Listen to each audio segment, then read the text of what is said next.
በአንድ ሀገር የመከላከያ ተቋም ውስጥ የሰራዊቱ ግዳጅ የተሳለጠ እንዲሆን የሎጂስቲክስ አቅርቦት የአንበሳውን ድርሻ ይወስዳል። ግዳጅን የተሳለጠ ከሚያደርጉ ሎጂስቲክሳዊ አቅርቦቶች መካከል ደግሞ ከባድና ቀላል ወታደራዊ ተሽከርካሪ ጥገና፣ መገናኛና አቅርቦት ይጠቀሳሉ።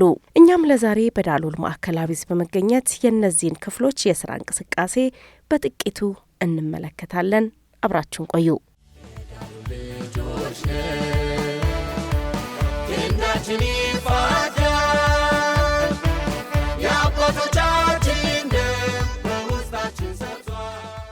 በዳሎል ማዕከላዊ ዕዝ የሜንቴናንስ ክፍል ለሰራዊቱ የግዳጅ አፈጻጸም ለሚያገለግሉ የተለያዩ ተሽከርካሪዎች ከቀላል እስከ ከባድ እድሳት በማድረግ የተቋሙን ፍላጎት በፍጥነትና በጥራት በማሟላት ያልተቆራረጠ አገልግሎት እየሰጠ ይገኛል። ከከባድ ተሽከርካሪ እስከ ማንትራኮች አሉ፣ ቮልቮዎች አሉ። እያንዳንዱ ከክፍለ ጦር ደረጃ እስከ ደንቢዶሎ ሬሽን በማከፋፈል ተመልሶ ወደ አዲስ አበባ ይገባሉ። እንደገና ደግሞ ውሃ አለ። ውሃ በጊዜው ጦሩ እንዲያገኝ ቦቴዎች ወሳኝ ናቸው። እነኚህ ደግሞ ለኛ ከፍተኛ እሹ ናቸው። ይሄ ሰራዊታችን ካለበት አደረጃጀትም ጀምረ እስከ ኢዝ ያለነው ወርደን እስከ ታች ድረስ በመተጋገዝ ከመስራት የኢዙ ፍላጎት እንዲሟላ ከማድረግ ቀለሊት ነው የምንሰራው። ይሄ የተለመደ ነው። የእድሳት የሞተር እድሳት ዲፓርትመንት አለ። የቅጥቀጣ ቦዲ ዲፓርትመንት አለ። የእለታዊ ስራ የምንሰራበት አለ እና የመኪናዎቹን ይመጣሉ አይተን ወደሚመለከታቸው ቦታ እንዲገቡ እናደርጋለን። ከዛ ያው ፕሮሰስ ሁሉም እነዚህ አሁን የገለጽኩልሽ ሁኔታዎች ከደረሱ በኋላ ያው ካለቀ በኋላ አልቀዋል ተብሎ መጨረሻ ሹፌሩ ወደ ስራ የሚሰማራበት ሲስተም ይፈጠራል። በክፍሉ ተጠግነው የሚወጡ ተሽከርካሪዎች ከሰው ሕይወት ጋር ቀጥተኛ ተያያዥነት ያላቸው በመሆናቸው የጥገና ጥራታቸው ላይ በማተኮር ቀድሞ የነበራቸውን አቅም በመያዝ የተቋሙን የትራንስፖርት አገልግሎት የተሳለጠ እንዲሆን ከማድረጋቸው በተጨማሪ ተሽከርካሪዎቹ ረጅም ጊዜ አገልግሎት እንዲሰጡ ማድረግ የሚያስችል ስራ እየከወነ ይገኛል።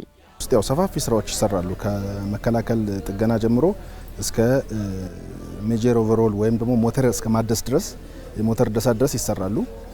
ይሄ ሞተር እንዳልሽው የዘይት መብላት ችግር ነበረበት፣ ከፍተኛ የዘይት መብላት ችግር ነበረበት።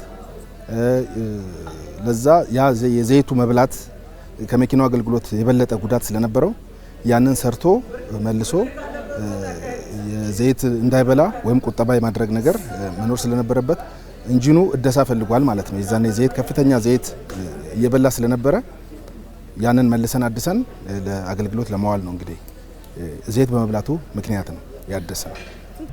ኢንጂኑን ከቬሂክሉ ላይ ለማውረድ ያው የ3 ሰዓት ወይ 2 ሰዓት ስራ ነው። ከዛም በኋላ እዚህ በታትሎ ለመስራት ማክሲመም 2 ቀን ተኩል ምናምን ቢፈጅብን ነው። ባለ 8 ፒስተን ነው። ያሁን ሞተር ችግር ነበር። በትነን ሁሉም ነገር ችግሩ ለይተን አውጥተን አሁን እየፈተሽና ያለነው ከተፈተሸ በኋላ ይገጠምና ወደ ስራ ይሰማራል ማለት ነው። የሶስተኛ ደረጃ ጥገና ውስጥ አውቶ ኤሌክትሪክ መኪና እለታዊና ሳምንታዊ በተለያዩ ብልሽት በማብራት በላይቲንግ ሲስተም በቻርጂንግ ሲስተም እና ባትሪ ሲያልቅ ምናምን እንደዚህ ያንን ነገሮችን እለታዊም ቢሆን እደሳም ቢሆን እዚህ ጋር ሾፓችን ላይ እንሰራለን ማለት ነው። አሁን እኛ ጋር ብዙ መኪና ሲገለበት ሲጋጭ ሲመጣ አሁን እለታዊ አድርገን ቋሚ ቀጥቀጣ አድርገን 3 ጉጅሌ አቋቁመን እንሰራለን። አሽከርካሪዎች በግዳጅ ላይ ለሚያጋጥሟቸው ቴክኒካዊ ችግሮች ፈጣን ምላሽ መስጠት እንዲችሉ ግንዛቤ የማስጨበጥ ስራም እየተሰራ ይገኛል። የመከላከል ጥገና ይባላል። በትራንስፖርት ሹፌሮች የሚደረግ መኪናዎችን መፈተሽ፣ መኪናዎችን ቼክ ማድረግ፣ ዘይት መቀየር፣ በራሳቸው በሹፌሮች የሚቀየሩ ነገሮች ከነሱ አቅም በላይ ብቻ ሲሆን ነው ወደ ሜንቴናንስ የሚሄደውና ሹፌሩ የራሱን የቻለ በትራንስፖርት ክፍሉ የሚሰሩ የመከላከል ጥገናዎች አሉ። ስልጠናውን በተከታታይ ሁሉ ጊዜ ስራ ላይ ስልጠና እቅድ ወጥቶለት እየተሰራ ነው ያለ። በመሳሪያ በመካኒክነት በአውቶ ሜካኒክ በብየዳ በማሽን ዳቦ ማሽን ማለት ነው። በማሽን በፖምፓ ሁሉም አዘል በስራ ላይ ስልጠና እየሰጠናቸው ነው ያለነው ማለት ነው። እንደ ከስራ ላይ ስልጠና ማለት የተለያየ እየሰሩ እያዩ ፕራክቲካሊ የሚፈልጉትን ገለጻ እያደረግን እየዞርን ለሚያሰሯቸው ቡጅሌዎች መሪዎች እየተናገርን እነዚህ ልጆች የእናንተ ተተኪ ሁሉም እየለቀቀ በሄደ ቁጥር እነዛ ሪፕሌስ እያደረጉ ከዛ ደግሞ በመንግስት የራሱ የሆነ የተደራጀ በሙልጌታ ብሉ በተለያዩ የሙያ እንትኖች እስከሄዱ ድረስ ማወቅ የሚገባቸው ስኪል ጋፕ እያደረግን እያሰለጠንን ያለነው ሁኔታ ነው። ተመርቄ የመጣሁት በማሽን ነው። እዚህ ጋር ስመጣ ግዳጅ ላይ በነበረው እንትን ይዙ ተዘርፎ ስለነበረ እዚህ ጋር ማሽን አልነበረም። እኔ አልቀመጥም ብዬ ነው እዚህ በራሴ ሙያ ማለት እዚህ ጋር ተጨማሪ ሙያ ያስፈልገኛል ብዬ በራሴ ፍላጎት ነው ወደዚህ ገብቼ ተጨማሪ ሙያ አግኝቼበታለሁ ማለት ራሴን እሰራለሁ በማንኛውም ሰዓት ማለት ነው። መንገድ ላይ ነው የትም ራሴን ጎማ እሰራለሁ። ግን የተሰለጠንኩት በዚህ አይደለም። በዛ ልክ ደግሞ ልጆችን አሁን እነዚህ ልጆች አዳዲሶች ናቸው የመጡት። እነሱን ከማብቃት ከታች ከኮሮች ደግሞ ይመጣሉ ስራ ላይ አጭር ኮርስ ምናምን በተለያዩ ስልጠና ይመጣሉ። እነሱን እያበቃን ወደዛ እየላክ ሰዎች ደግሞ እዛ ላይ ራሳቸውን ችሎ ስራ እንዲሰሩ ከማድረግ አንጻር በቃ ያለን ሙያ ለነሱ ከማካፈል በቃ የምንችለውን ነገር እያደረግን ነው። ከትራንስፖርት ጋር ያለነው ግንኙነት በጣም የጠነከረ ነው። አንድ ቡድን እነሱ ጋር ነው ያስቀመጥነው። በመኪናዎች ስምሪት ከመሄዳቸው በፊትና ስምሪት ከሄዱ በኋላ ፕሪቨንት ሜንቴናንስ የሚያደርግ አንድ ቡድን አዘጋጅተናል። እዛ ይሄ ቡድን ይሄን ፕሪቨንት ማድረግ ነው። እንደገና በዋናው ደረጃ 4 በኮሮችን እነኚህ ነገሮች በዚህ ደረጃ የተደራጁ ናቸው። መከላከል ማለት ዋና የሜንቴናንስ ስራ ፕሪቨንት ሜንቴናንስ ሌቨል 1 ሌቨል 2 ሹፌሮችን ስለ ፕሪቨንት ሜንቴናንስ ማሳዝ ማስጨረስ እንዲከላከሉ ማድረግ ነው። በራሱ በአሽከርካሪው ችግር ከሆነም በራሱ መከላከል ጥገና አሽከርካሪም የራሱ መከላከል ጥገና የሚሰራው አለ። ያንን ባለመስራቱ ችግር የመጣ ጉዳት ከሆነ ያንን ነገር አንዳንዴ እርምጃም ወደምንወስድበት ሁኔታ አለ። ያው ከግንዛቤ ማነስ ከሆነ ግንዛቤ እንዲያገኝ አድርገን ነው የምንመልሰው ማለት ነው። በጥገና ክፍሉ እየታደሱ ያሉ ተሽከርካሪዎች በርካታ የሀገር ኢኮኖሚ ወጪ የተደረገባቸው በመሆናቸው የክፍሉ ሙያተኞች የፈጠራ አቅማቸውን በመጠቀምና የተለያዩ ያገለገሉ እቃዎችን መልሶ አገልግሎት ላይ በመዋል በቀላልና ከባድ ብልሽት ምክንያት ከአገልግሎት ውጭ የሆኑ ተሽከርካሪዎችን ወደ ኃይል የመመለስ ስራም እየሰሩ እንደሚገኙ ባለሙያዎች ይገልጻሉ። ኢኖቬቲቭ የሆኑ ስራዎችን እንሰራለን። ጋራጅ ውስጥ አሁን ለምሳሌ ኢንጂን ስታንዶችን እንሰራለን። ቴስቲንግ ቤንቾችን ምናምን እየሰራን ተቋሙ በሰጠ ማቴሪያል በተጨማሪም የራሳችንን ፈጠራ አክለንበት ተቋሙን እዛችንም እያገዘን እንገኛለን። በእጃችን ነው ድሪል የምናደርግ ማለት ነው። አሁን ይሁን በእግራችን ይዛለን ኋላ በእጃችን ነው ድሪል የምናደርግ። ግን እንደዚህ ከሚሆን ይልቅ በቀላሉ ይችን በመስራት ማለት ነው ይችን ስታንዷን በመስራት በቀላሉ ይችን ይዘን እንደዛ አድርገን መብሳት እንችላለን ማለት ነው። አንደኛ ጉልበታችን ይቀንስልናል። አሁን በእጅ እንደዚህ ከሰፊትም አንጻር ከሚሆን ይች ግን በቀላሉ አሁን ወፈር ያሉ ብረቶችን ለመብሳት በተለይ በእጅ ያስቸግራል። ግን በዚህ ፓወር ስትጠቀሚ ግን አንደኛ ጉልበት ይኖርሻል፣ ሁለተኛ ደግሞ በቀላሉ መብሳት ይቻላል። በትክክል ይቻላል።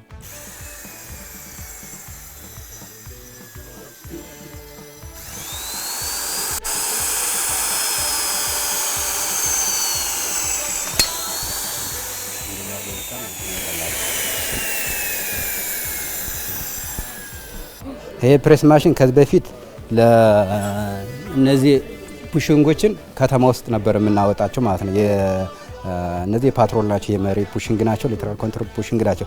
አሁን እችን ለማውጣት ከ500 ብር በላይ እችን ብቻ ይጠይቃል ማለት ነው። አንዷን ብቻ በዚያ አውጥቶ ለማስገባት ብቻ ማለት ነው። ይሄንን እኔ እዚህ ጋራጅ ውስጥ እዚህ ካለ ከወዳደቀ ብረት በመስራት ይሄንን አንደኛ የጋራጅን ወጪ ቀንሰናል ማለት ነው። ትንሽ የስፔር ችግሮች ብዙ ያጋጥሙናል። አርማመንት በኩል በተቻለ መጠን ሞዲፊኬሽን ከመስራት አንጻር ቅድም እንዳያችሁት ሃይድሮሊክ ፕሬስም ችግር ስላለን ራሳችን እዚህ ሰርተን እያደረግን ነው። አንዳንድ ግራይንደሮች ከተለያዩ ከወዳደቁ ነገሮች በማንሳት የሰሩትን ቅድም እንዳያችሁት በዚህ ደረጃ ነው የምንገኘው ማለት ነው። ልዩ መጠሪያችን ዳሎ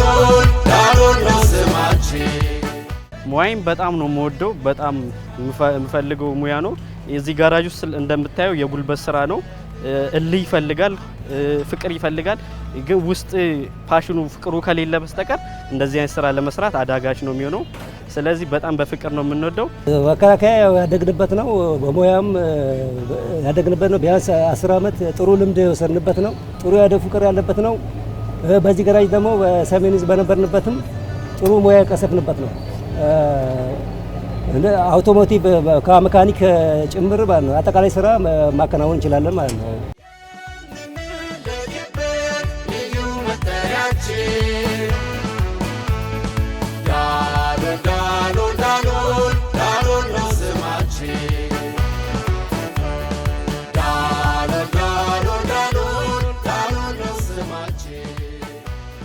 በዳሎል ማዕከላዊ ዕዝ ሌላኛው የውጊያ ድጋፍ አገልግሎት ሰጪ ክፍል የመገናኛና ኢንፎርሜሽን ሲስተም ክፍል ነው።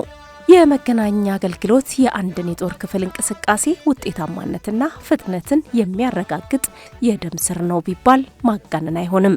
የዳሎል ማዕከላዊ ዕዝ የመገናኛ ክፍልም የእዙን ግዳጅ ከማፋጠን አልፎ የግዳጁን ሂደት የሚወስኑ አገልግሎቶችን በመስጠት ላይ ይገኛል። ከላይ እስከ ታችኛው ቼን ድረስ ግንኙነቱ እንዲተሳሰር የኮማንድ እና ዝና ቁጥጥሩ የተሻለ እንዲሆን አንዱ የመገናኛ ሙያተኛ ወይ ደግሞ የመገናኛ ስራ ወሳኝ ነው ለሰራዊት እና ይህን መነሻ አድርገን በእዛችን ጊዜው ያፈራቸውን ቴክኖሎጂዎችን ታጥቀናል። ይህን መስራት የሚችል ሙያተኛ በማሰልጠን ኦንጆብ ትሬኒንግ እና መደበኛ ስልጠናዎችን በማዘጋጀት በታጠቅናቸው የዘመኑን ያፈራቸው የግንኙነት መሳሪያዎች መጠቀምና በአግባቡ መስራት ውጤታማ የግንኙነት ስራን መስራት የሚችል ሙያተኛን በማፍራት በርካታ ስራዎች እየተሰሩ ነው ያሉት። የእዙ መገናኛና ኢንፎርሜሽን ሲስተም ክፍል እዙ በቀጠናው ስላለው የጸጥታ ሁኔታና ክፍሎች የሚያካሂዱትን የግዳጅ እንቅስቃሴ በተመለከተ ሚስጥራዊነቱን የጠበቀና ፈጣንነት ያለው የመረጃ ስርዓት እንዲኖር በማድረጉ ረገድ ሚናውን በተገቢ መንገድ እየተወጣ ይገኛል። አመራሩ የሚሰጠውን የግንኙነት መሳሪያ በአግባቡ እንዲጠቀምበት ሚስጥርን በአግባቡ ጠብቆ የሚያስፈልገውን ስራዎች የተሻለ ግንኙነት ስርዓት እንዲኖር የተለያዩ የስልጠናዎች ይሰጣቸዋል ለአመራሩም ጭምር። ለዚህ አጠቃላይ እንደ መገናኛ የተሻለ ስራ እየተሰራ ነው ያለው። ለማንኛውም የሚሰጠን ግዳጅ ብቁ የሆነ ሙያተኛ በማፍራት እዙ ከፍተኛ ስራ እየሰራ ነው ያለው።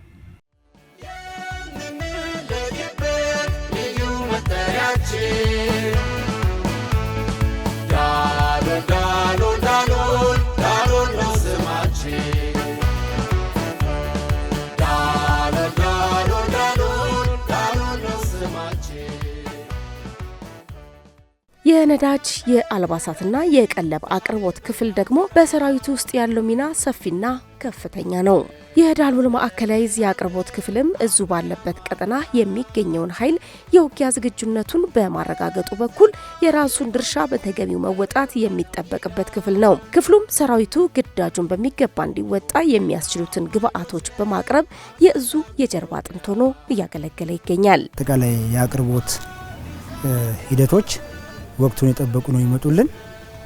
በዚህም ያለው እንቅስቃሴ ጥሩ ነው። አሁን እኛ ባሉን 4ኛ ኮራችን አወጣለች 3 ኮር ነው ያለን። በዚህ 2 ዓመት አሁን አልባሳት እደላ ሲስተማችን እንዴት ነው? በቀጥታ የኮር አቅርቦት ኃላፊዎችን ጥያቄያቸው መጀመሪያ ወደኛ ያመጣሉ። እኛ ደግሞ ከሰው ሀብት የሰው ኃይል ወስደን አጣርተን በቀጥታ ጥያቄውን ወደ ማዕከል እናቀርብና የየኮሩ ሰው አንዳንድ ሰው ተወካይ ለክፍሉ ሬዲዮ መልእክት አድርገን የተሻለ ሰው እንዲያዘጋጁ በማድረግ የሻይ ቡና ወጪያቸውን እኛ ሸፍነን በቀጥታ የኮሩ ሰው ሄዶ ከኛ ደግሞ አንድ ሹፌርና አንድ አስተባባሪ እንልካለን።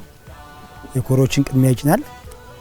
ከዛ የኮሮች ቅድሚያ ከጫን በኋላ የስታፉ መጨረሻ እንችላለን። የኮሮች ቅድሚያ እንደጫን በቀጥታ የሚሄደው ወደ የኮሩ ነው ማለት ነው።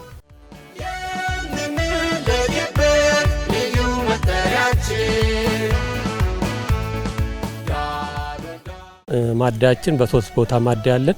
እነዚህ ማደያ 24 ሰዓት ክፍት ናቸው። ህጉ በሚፈቅደው መሰረት ቢያንስ ከተለያየ አቅጣጫ የሚመጡ መኪኖች ያው ህጉ በፈቀደው መሰረት በኩፐን እንዲጠቀሙ ይደረጋል። የዛችን ደግሞ ተሽከርካሪዎች ያው ባጀትን በተመለከተ ባጀታቸውን ይዘው የሚሄዱበት ይኖራል። ሌላ በኪሎ ሜትር የሚንቀሳቀሱ ካሉ ኪሎ ሜትራቸውን መነሻ በማድረግ ያው ሰራዊቱ በማንኛውም ቦታ ላይ ቀልጣፋ አገልግሎት ለመስጠት ሁሉም ዝግጁ ናቸው በዚህ አካሄድ ማለት ነው። ሀገራችን ኢትዮጵያ በፈተናዎች የማይንበረከኩ ለሀገራቸው ነጻነት የሚፋለሙና እስትንፋሳቸውንም ጭምር የሚሸልሙ እልፍ ልጆች ያሏት ሀገር ነች። በዚህ ፕሮግራምም በጥቂቱ የተመለከትናቸው ጀግኖች የዚህ ማሳያዎች ይሆኑናል። በዚሁ አጋጣሚም ሁላችንም በየተሰማራንበት የሙያ መስክ ሀገራችንን በቅንነት በታማኝነትና በጀግንነት ማገልገል እንደሚጠበቅብን እያስታወስን ዝግጅታችንን በዚሁ እናጠናቅቃለን። ሰላም ለሀገራችን ይሁን።